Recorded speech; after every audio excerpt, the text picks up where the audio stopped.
जाबाय बे समाव रायजो बड'लेण्डनि गेजेरजों फोसावनो लादों मोनसे दुंहाव खौरां। बड'लेण्ड मुलुगसोलोंसालिनि देरायाव एबसुनि 2 घन्टा हाबाफारि। थांनाय 31 अक्ट'बर खालाराव फोसावनाय बड'लेण्ड मुलुगसोलोंसालिनि डिग्री थाखोनि 3थि सेमिस्टारनि फिथाइखौ लानानै दिनै बड'लेण्ड मुलुगसोलोंसालियाव दुंहाव थासारि। फरायसाफोरा गावसोरनि मिजिं थिनाय बायदि फिथाइखौ मोननो हायाखै। फोथायथावै आरो गनायजाथावै फिथाइ फोसावनाय बायदि मोनदों फरायसाफोरा। मख'जाथावदि गासै 12,000 फरायसाफोरा आनजाद लिरदोंमोन आरो बेनिनो सा 3,000 फरायसाफोरा उथ्रिसार जानो हादों। बिटिसि ओनसोलनि गंसेल' मुलुगसोलोंसालिनि बड'लेण्ड मुलुगसोलोंसालिनि सोलोंथाइ थासारिया बबे लामाथिं? बियो आथिखाल समनि मोनसे गेदेर सोंथि। गोलाव सम सोमावसारनाय आरो रोजा रोजा बर' फिसानि थै जिउ बावनायजों मोननो हानाय बड'लेण्ड मुलुगसोलोंसालियाव फरायसाफोरनि जिउखौ लानानै बड'लेण्ड मुलुगसोलोंसालिनि सामलायगिरिफोरा गेलेदों नामा? बहुत दुख लगा कथा, बहुत परितापर कथा। नामनी अखोमर एकमात्र विश्वविद्यालय उच्च शिक्षा अनुष्ठान बड'लेण्ड विश्वविद्यालय। এই বড'লেণ্ড বিশ্ববিদ্যালয়ৰ নিতু নতুন নতুন ইয়াৰ সমস্যা ইয়াত গঢ় লৈ উঠে আৰু এই সমস্যাবোৰ কিছুমান ব্যক্তিয়ে নিজৰ স্বাৰ্থৰ লাভৰ কাৰণে তেওঁলোকে ইয়াত ইণ্টেনশ্যনেলি এই সমস্যাবিলাক তেওঁলোকে সৃষ্টি কৰিছে। যোৱা 31 অক্টোবৰ তাৰিখে বড'লেণ্ড ইউনিভাৰ্চিটিত যে 3rd সেমিষ্টাৰৰ পৰীক্ষা এই 3rd সেমিষ্টাৰ পৰীক্ষাৰ যথেষ্ট বিসংগতি আমি দেখিবলৈ পাইছোঁ।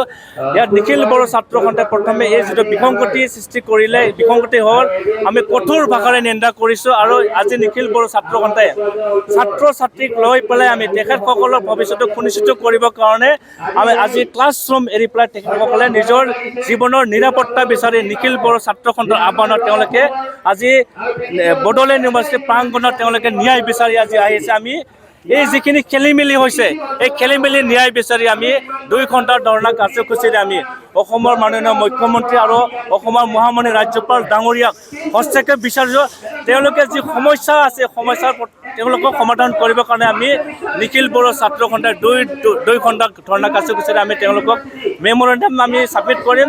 আমাৰ প্ৰথম দাবী হ'ল যোৱা 31 অক্টোবৰ তাৰিখে যি 3rd সেমিষ্টাৰ পৰীক্ষা তেওঁলোকে ৰিজাল্ট দিলে BA 3rd সেমিষ্টাৰত ইয়াত যথেষ্ট বিসংগতি দেখিবলৈ পাইছোঁ আৰু কিহৰ কাৰণে বিসংগতি হ'বলৈ পালে ইয়াক এটা হাই লেভেল ইনকুৱাৰী কৰি পেলাই যিসকল ব্যক্তিয়ে জড়িত আছে তেওঁলোকৰ আইনত আওতাত আনি পেলাই আইনৰ যি কঠোৰ শাস্তি এই শাস্তিটো প্ৰদান কৰিব লাগিব নিখিল বড়ো ছাত্ৰ সন্থাই আমি এইটো প্ৰথম দাবী।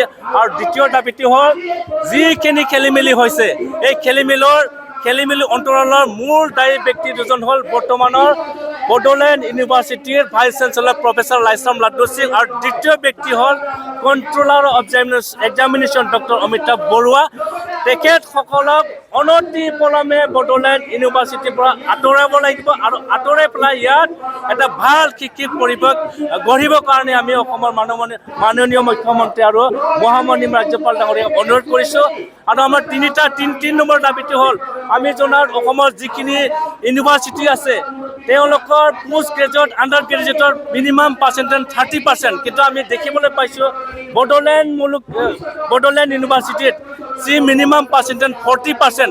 সেয়ে আমি আজি ধৰ্ণা কাৰ্যসূচীৰ দ্বাৰা বৰ্তমান বড'লেণ্ড ইউনিভাৰ্চিটিৰ যি কৰ্তৃপক্ষ তেওঁলোককো আমি মিনিমাম পাৰ্চেণ্টেজ 30% আনিবৰ কাৰণে মই জনাইছোঁ। আৰু যেতিয়ালৈকে ছাত্ৰ ছাত্ৰীসকলৰ এই চুক্তি মৰ্মে উচ্চ শিক্ষা প্ৰতিষ্ঠান আমাৰ আশাৰ বড়োলেণ্ড বিশ্ববিদ্যালয়ত যোৱা কিছু বছৰ ধৰি ছাত্ৰ ছাত্ৰীৰ শৈক্ষিক বিষয়সমূহক যি ধৰণে গুৰুত্ব দিব লাগিছিল সেই ধৰণে গুৰুত্ব দিয়া পৰিলক্ষিত হোৱা নাই।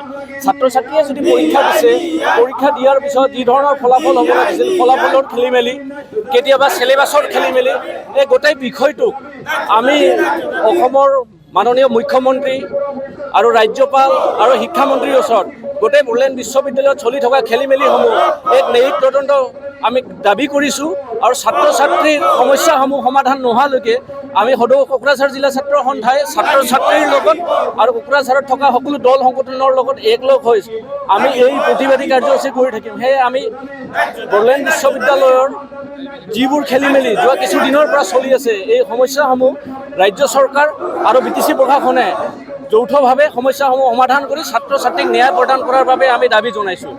ওপৰত যিখিনি ঘটনা হৈ গ'ল যে অকল এটা ইমান লাৰ্জ পাৰ্চন এটা ষ্টুডেণ্টে কোৱালিফাই কৰিছে, সেইকাৰণে আমি সকীয়াই দিছোঁ অসম চৰকাৰৰ মুৰব্বী হিমন্ত বিশ্ব শৰ্মা ডাঙৰীয়াক যে ইয়াত থকা VC আৰু কণ্ট্ৰলাৰক অতি শীঘ্ৰে বহিষ্কাৰ কৰিব লাগে আৰু 31 তাৰিখত যিখিনি থাৰ্ড ছেমিষ্টাৰৰ এক্সামৰ খেলি মেলি হ'ল এই খেলি মেলিত এটা ইনভেষ্টিগেশ্যন বহাব লাগে আৰু ষ্টুডেণ্টবিলাকক জাষ্টিছ প্ৰদান কৰিব লাগে আৰু ইয়াত থকা কাল্পিতক অতি শীঘ্ৰে বহিষ্কাৰ কৰিব লাগে।